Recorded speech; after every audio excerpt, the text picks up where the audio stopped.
sector-specific industrial parks are being developed.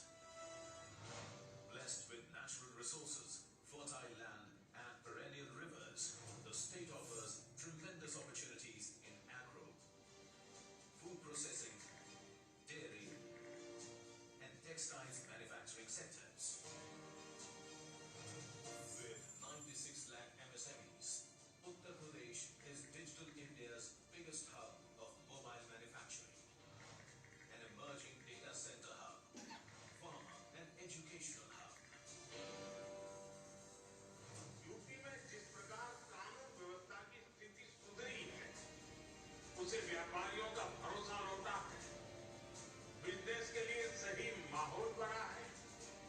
बीते वर्षों में यहाँ की प्रशासनिक क्षमता और गवर्नेंस में भी सुधार आया।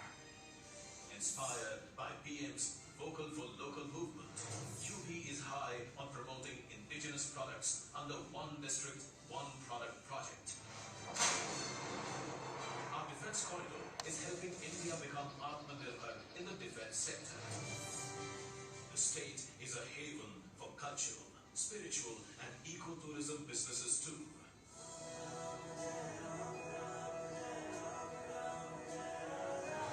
Overcoming the challenge of being landlocked, UP's dedicated freight corridors, inland waterways, expressways and airports provide quick, cost-effective, multimodal logistics solutions for the movement of manufactured goods around the global market.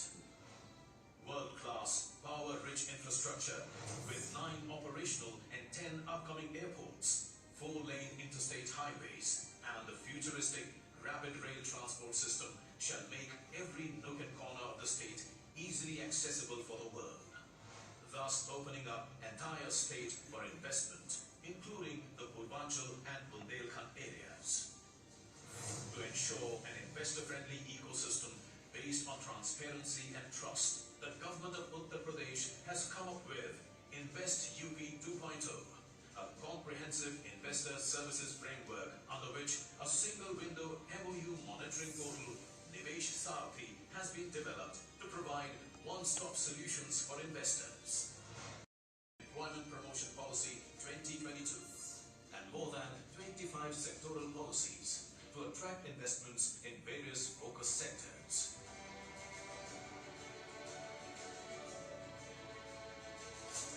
Catapult the state towards becoming a $1 trillion economy, we followed a global to local approach. After thorough consultation with all stakeholders, the newly formed policies were showcased internationally, then nationally, and then to the existing domestic investors within UP, generating immense global investor interest.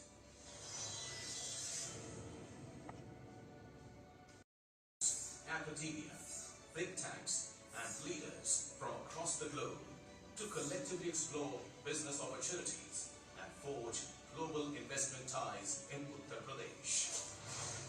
Opportunities shall also spike employment opportunities for the state's young and skilled workforce.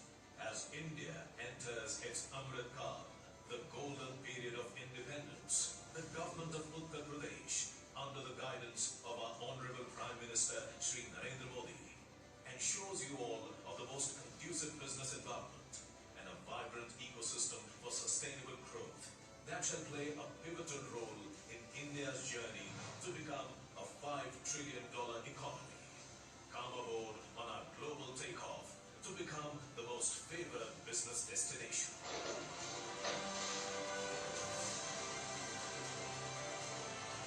Uttar Pradesh पूर्वी भारत का ही नहीं बल्कि पूरे देश का growth engine बन सकता है। Uttar Pradesh,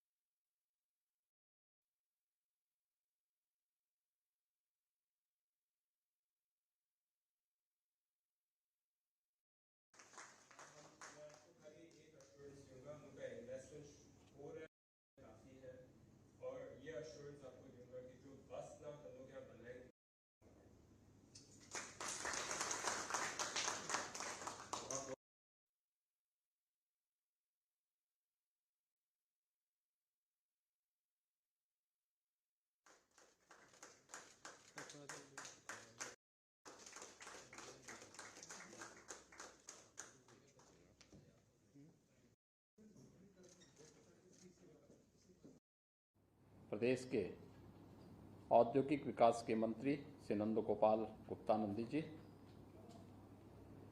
प्रदेश के नगर विकास और ऊर्जा विभाग के मंत्री श्री अरविंद कुमार शर्मा जी, प्रदेश के परिवहन मंत्री श्री दयाशंकर सिंह जी, औद्योगिक विकास के राज्य मंत्री श्री जसवंत सिंह सैनी जी, प्रदेश के मुख्य सचिव श्री दुर्गा शंकर मिश्र जी, अवस्थापना एवं औद्योगिक विकास के आयुक्त श्री मनोज कुमार सिंह जी, हमारे advisor Shri Avanish Awasthi ji, chairman Ashok Leyland Shri Dheeraj Hinduja ji, MD and CEO Ashok Leyland Shri Shenu Agarwal ji, Shri doctor S K. Chadda ji, Shri Gopal Mahan Devan ji, Shri Ganesh Mani ji, Mahesh Babu ji, Shri V Venkatesan,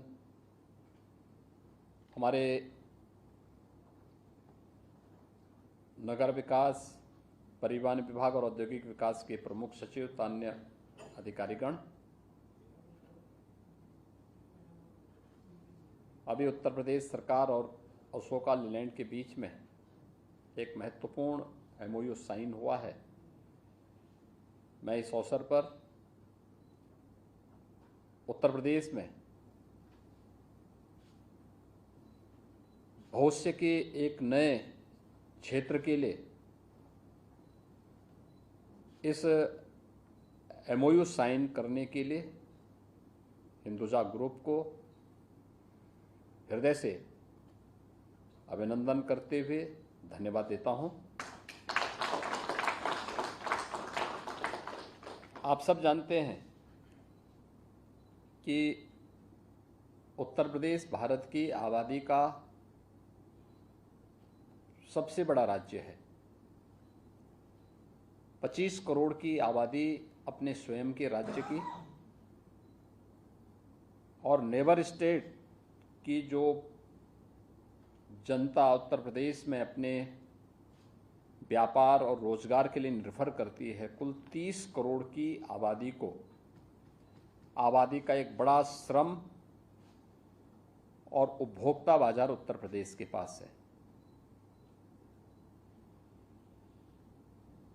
यानी जितना आपका बिजनेस यूरोप या अन्य देशों में है, उतना के लिए यूपी अपने अंदर समाहित करने की क्षमता रखता है। और इस दिश से मैं देख के ताजुब करता था कि हिंदुजा ग्रुप यूपी से आखिर क्यों दूरी बनाए हुए है, क्योंकि अशोका लीलैंड की बसेज चलती हैं, लेकिन निवेश जिस राज्य में सर्वाधिक संभावना है वहां से दूरी थी, कोई निवेश नहीं था। मैंने कई बार हिंदुजा जी से इस बारे में आग्रह किया था कि उत्तर प्रदेश में आना चाहिए, और मुझे प्रसन्नता है कि उन्होंने रुचि दिखाई और आज धीरज जी स्वयं अपनी टीम के साथ में यहाँ पर आए हैं और उन्होंने इस महत्वपूर्ण एमओयू को यहाँ पे साइन किया है। और वह भी एक ऐसे सेक्टर में जो भारत की ऊर्जा की आत्मनिर्भरता की दिशा से प्रधानमंत्री जी के विजन को आगे बढ़ाने के लिए ईवी सेक्टर का है। यह हमारे भविष्योन्मुख दृष्टिकोण को प्रदर्शित करता है। एक तरफ हम लोग परंपरागत चलने वाले उस ईंधन पर जो हमारे यहाँ उत्पादन नहीं होता, जिसके लिए हमें अपनी महत्वपूर्ण मुद्रा को देना होता है, उस पर हमारी निर्भरता को कम करेगा। दूसरी तरफ प्रधानमंत्री जी के 2070 तक नेट जीरो के लक्ष्य को प्राप्त करने की दिशा में जो विजन है, उस लक्ष्य को प्राप्त करने में भी उत्तर प्रदेश आगे बढ़ पाएगा